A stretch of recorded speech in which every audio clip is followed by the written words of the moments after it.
Pakistan this week میں ایک بار پھر خوش آمدید۔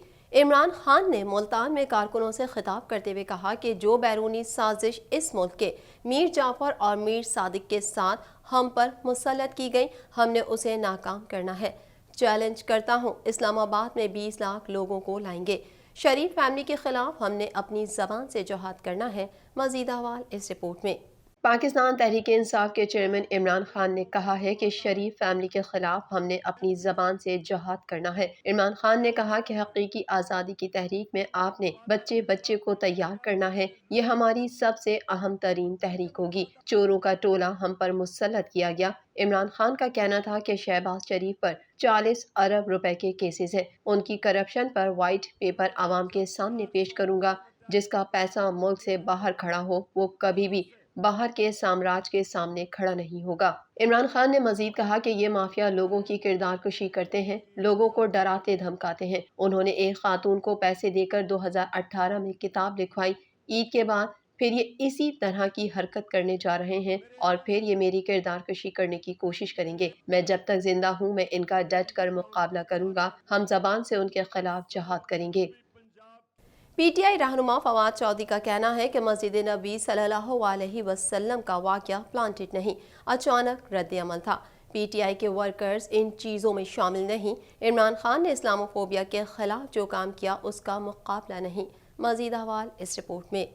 پی ٹی آئی رہنما فواد چودھری کا کہنا ہے کہ مسجد نبوی صلی اللہ علیہ وسلم کا واقعہ پلانٹڈ نہیں، اچانک رد عمل تھا۔ پی ٹی آئی کے ورکرز ان چیزوں میں شامل نہیں۔ فواد چودھری نے کہا کہ عمران خان نے اسلاموفوبیا کے خلاف جو کام کیا اس کا مقابلہ نہیں۔ آپ کے کردار اور عمران خان کے کردار کا لوگوں کو پتہ ہے۔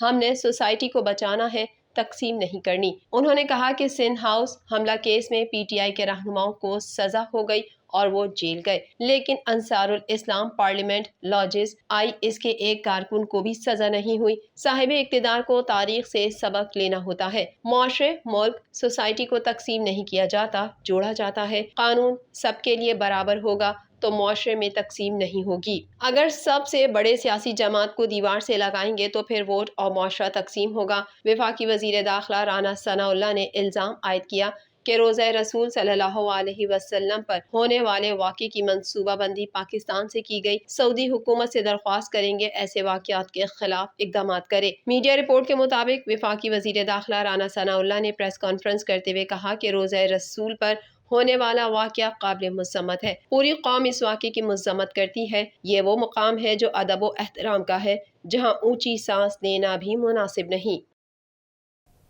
وزیر اعظم شہباز شریف نے پیٹرولیم مصنوعات کی قیمتوں میں اضافے کی سمری مسترد کر دی، جس کے بعد اب پیٹرولیم مصنوعات کی قیمتیں آئندہ 15 روز تک موجودہ سطح پر برقرار رہیں گی۔ مزید جانتے ہیں اس رپورٹ میں۔ وزیر اعظم شہباز شریف نے ملک میں پیٹرولیم مصنوعات کی قیمتوں میں اضافے کی سمری مسترد کر دی ہے۔ وفاقی وزیر اطلاعات مریم اورنگزیب نے کہا ہے کہ پچھلی حکومت کی نالائکی، نااہلی اور غلطیوں کی سزا عوام کو نہیں دے سکتے، مہنگائی سے پریشان عوام پر مزید بوجھ نہیں ڈال سکتے۔ واضح رہے کہ وزیر خزانہ مفتاح اسماعیل کی IMF سے ملاقات کے بعد پیٹرولیم مصنوعات کی قیمتوں میں اضافے کا امکان ظاہر کیا جا رہا تھا، تاہم وزیر اعظم نے اضافے کی سمری مسترد کر دی ہے۔ ملک میں اس وقت پیٹرول 150 روپے فی لیٹر کی قیمت میں فروخت کیا جا رہا ہے۔ وزیر اعظم شہباز شریف کا کہنا تھا، اوگرا نے پیٹرول کی قیمت میں فی لیٹر 21 روپے اور دیگر مصنوعات کی قیمت میں فی لیٹر 50 روپے بڑھانے کی سفارش کی تھی۔ اگر ہم قیمتیں بڑھاتے ہیں تو مہنگائی کا ایک پہاڑ عوام پر ٹوٹ پڑتا اور عوام ہمیں بددعائیں دینا شروع کر دیتے، اس لیے ہم نے اوگرا کی سمری مسترد کر دی ہے۔ کاروباری دنیا سے بھی خبر شامل کر لیتے ہیں۔ وفاقی شرعی عدالت کا سود پاک بینکاری نظام قائم کرنے کا حکم، حکومت کو سودی نظام کے مکمل خاتمے کے لیے 5 سال کی مہلت۔ وفاقی شرعی عدالت نے 19 سال بعد سود کے خلاف دائر درخواستوں کا فیصلہ سناتے ہوئے سود کے لیے سہولت کاری کرنے والے تمام قوانین اور شقوں کو غیر شرعی قرار دے دیا۔ مزید احوال اس رپورٹ میں۔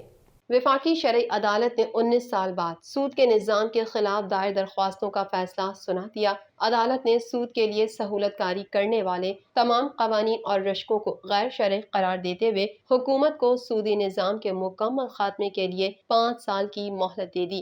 عدالت نے فیصلے میں 31 دسمبر 2027 تک